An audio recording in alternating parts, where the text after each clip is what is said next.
Un gang de présumés malfrats, interpellés par les éléments de la division régionale de la police judiciaire de Douala, conduit par le commissaire Gérard Arsène Essono Edo. Les forcenés ont opté d'opérer en racketant leurs victimes. Les premiers faits remontent au mois d'avril, où ils ont procédé à des casses sur des corbillards et pompes funèbres. Leur message est celui d'une rançon versée à un numéro Momo contre l'arrêt de toute vandalisation. Exactement en avril 2021. Alors, on a reçu des messages de menaces.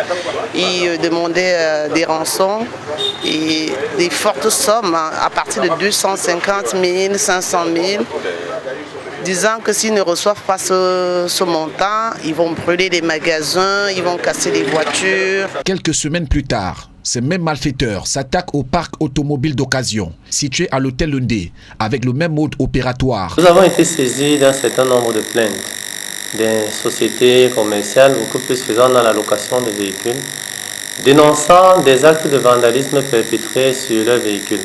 Les différents délinquants qui perpétraient ces actes de vandalisme brisaient les vitres de véhicules en laissant des numéros de téléphone afin d'être joignables pour le paiement de certaines sommes qu'ils appelaient des droits de terre. Les différentes sociétés commerciales qui ont été touchées étaient situées au niveau de l'hôtel Lundé, fondant la location des véhicules.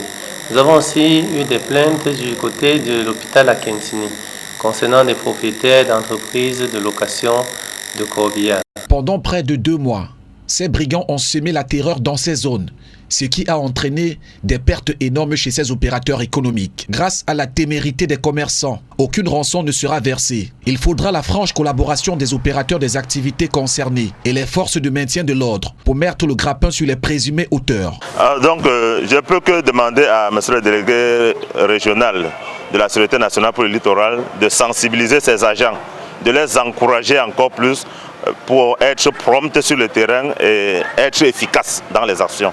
De fil à aiguille, l'opération tissée a abouti à une interpellation. Exploitant les différents terminaux IMEI des numéros de téléphone qui étaient fournis comme demande de rançon, nous avons pu procéder à l'interpellation de 6 individus, parmi lesquels certains co-auteurs du suspect principal et d'autres qui ont facilité la fuite de l'un des suspects.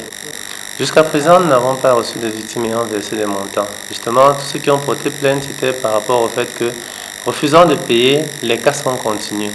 La sérénité et le calme sont revenus dans ces secteurs d'activité à Douala 1er, au grand bonheur de tous et de chacun.